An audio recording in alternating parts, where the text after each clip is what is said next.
नमस्कार श्रोताओं, तो शाम के 8 बज चुके हैं। तो आज जानते हैं आज दिन भर के मुख्य समाचार। हिमाचल प्रदेश के धर्मशाला में बड़ा हादसा, भारी बारिश के बाद मनोनी खड्ड में बाढ़, 15 से 20 मजदूर की मौत की आशंका। हिमाचल प्रदेश में मानसून की शुरुआत में ही तांडव देखने को मिला है। कुल्लू के बाद अब कांगड़ा से बड़ी खबर है और यहां पर एक हाइड्रो प्रोजेक्ट के पास खड्ड में फ्लैश फ्लड आने से 15 से 20 मजदूर बह गए हैं। धर्मशाला से भाजपा विधायक सुधीर शर्मा ने इस बात की पुष्टि की है। जानकारी के अनुसार धर्मशाला में इंदिरा प्रियदर्शनी हाइड्रल प्रोजेक्ट सोकनी दकोट खनियारा में मनोनी खड्ड में पानी का बहाव अचानक बढ़ने से लगभग 15 से 20 मजदूर बह गए। ये सभी खड्ड किनारे बने शेड में रह रहे थे। हिमाचल में 3 जगह बादल फटा, 2 मंत्री डीसी फंसे। कुल्लू में बाप बेटी समेत 3 लोग, 8 गाड़ियां बहीं, पानी पुल के ऊपर से बह रहा। हिमाचल प्रदेश के कुल्लू जिला में आज दोपहर बाद 3 जगह बादल फटने से तबाही हुई है। सैंज के जीवानाला, गड़सा घाटी के शिलागढ़ और बंजार के होनगढ़ में बादल फटने से बाढ़ आ गई। पुल के ऊपर से पानी बहता दिखा। जीवानाला में बाप बेटी समेत 3 लोग बह गए। कुल्लू के डीसी तोरुल एस रवीश ने बताया कि इनकी तलाश में सर्च ऑपरेशन चलाया गया है। बाढ़ में 8 गाड़ियां भी बही हैं, 4 घर क्षतिग्रस्त हो गए, एक सरकारी स्कूल में पानी घुस गया। वहीं जीवा में national hydro electric power corporation NHPC का शेड और मनाली में शनाग गांव को जोड़ने वाली पुलिया बह गई। गड़सा घाटी के नाले में लकड़ियां बह कर आई। भयानक हादसा, 200 मीटर खाई में गिरी कार के उड़े परखच्चे, पंचायत सचिव की मौके पर मौत। चंबा जिला के अंतर्गत बोंखरी मोड़ नगाली संपर्क मार्ग पर चौड़ा नाला के समीप एक कार गहरी खाई में गिर गई। इस हादसे में कार चालक की मौके पर ही मौत हो गई। मृतक की पहचान मनोज अत्री 44 वर्षीय पुत्र महेश राज निवासी पंडोल डाकघर शेरपुर तहसील डलहौजी चंबा के रूप में हुई है, जो कि पंचायत सचिव के पद पर टप्पर पंचायत में तैनात था। जानकारी के अनुसार मंगलवार को मनोज अत्री पद्दर में आयोजित जिला स्तरीय आषाढ़ नाग देवता मेले की सांस्कृतिक संध्या देखने गया था। सांस्कृतिक संध्या देखने के बाद वो कार में अपने घर पंडोल के लिए जा रहा था। रात करीब 10 बजे कार जब बोंखरी मोड़ नगाली संपर्क मार्ग पर चौड़ा नाला के समीप पहुंची तो अचानक अनियंत्रित होकर करीब 200 मीटर खाई में गिर गई। इस दुर्घटना में कार के परखच्चे उड़ गए, जबकि मनोज कुमार वाहन से छिटककर बाहर जा गिरा और गंभीर चोटें आने के कारण उसने मौके पर ही दम तोड़ दिया। घर से 6ठी कक्षा का छात्र क्रिकेट खेलने निकला, अब तक नहीं लौटा, जांच में जुटी पुलिस। हिमाचल प्रदेश के पांवटा साहिब से एक दिल दहला देने वाली खबर है। निहालगढ़ गांव का रहने वाला 6ठी कक्षा का चंदन कुमार नामक का एक बच्चा सोमवार शाम से लापता हो गया। यह खबर सुनकर पूरे गांव में चिंता और उदासी का माहौल है। चंदन के पिता ने बताया कि सोमवार शाम को चंदन क्रिकेट खेलने के लिए घर से निकला था। वे सोच रहे थे कि बेटा थोड़ी देर में वापस आ जाएगा, लेकिन चंदन वापस नहीं लौटा। शाम ढलते ही परिवार वालों की घबराहट बढ़ने लगी। उन्होंने आस पड़ोस और रिश्तेदारों से भी पूछताछ की, पर चंदन का कोई सुराग नहीं मिला। तीसरी बार घायलों को अस्पताल पहुंचाने पर मिलेगा 1 लाख रुपए का इनाम, सरकार ने की नई पहल। सड़क हादसों में घायलों को तत्काल इलाज मिले और हादसों में मृत्यु दर कम करने के लिए प्रदेश सरकार ने नई पहल की है। अब घायल को अस्पताल में पहुंचाने पर 25,000 रुपये मिलेंगे। पहले 5,000 रुपये प्रोत्साहन राशि मिलती थी। योजना के तहत तीसरी बार घायलों को अस्पताल पहुंचाने पर 1 लाख रुपये सहित प्रशस्ति पत्र दिया जाएगा। यह राशि केंद्र सरकार मुहैया कराएगी।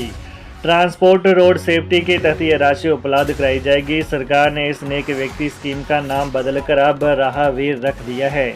हिमाचल में हादसों से हो रही मृत्यु दर को कम करने के लिए यह फैसला लिया है। ट्रांसपोर्ट रोड सेफ्टी ने हिमाचल में 2030 तक 50% मृत्यु दर कम करने का लक्ष्य रखा है। ऐसे में प्रोत्साहन राशि को बढ़ाया गया है।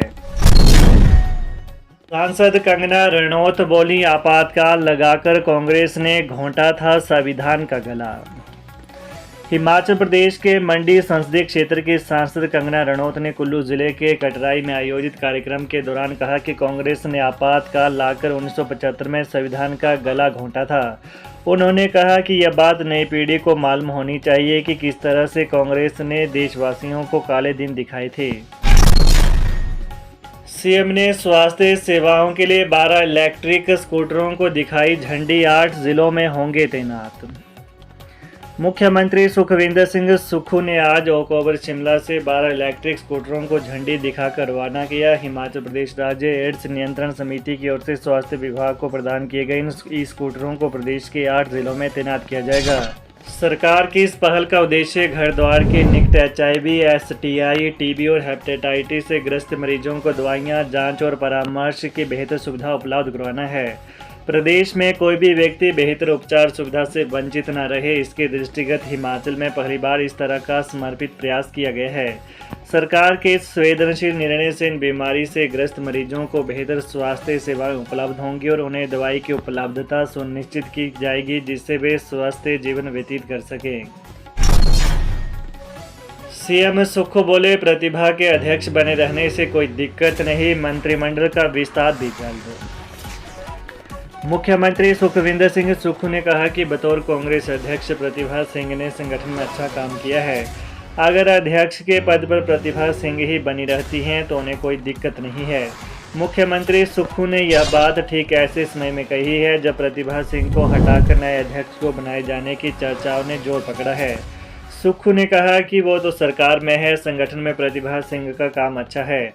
मंत्रिमंडल विस्तार भी जल्दी किया जाएगा, उचित समय पर इसका फैसला ले लिया जाएगा। सीएम ने कहा कि BBM एरियर पर आज 14 साल बाद भी कभी हरियाणा अडंगे लगाता है तो कभी पंजाब ने तो एफिडेविट दे दिया है, सुप्रीम कोर्ट से बड़ी अदालत कोई नहीं है।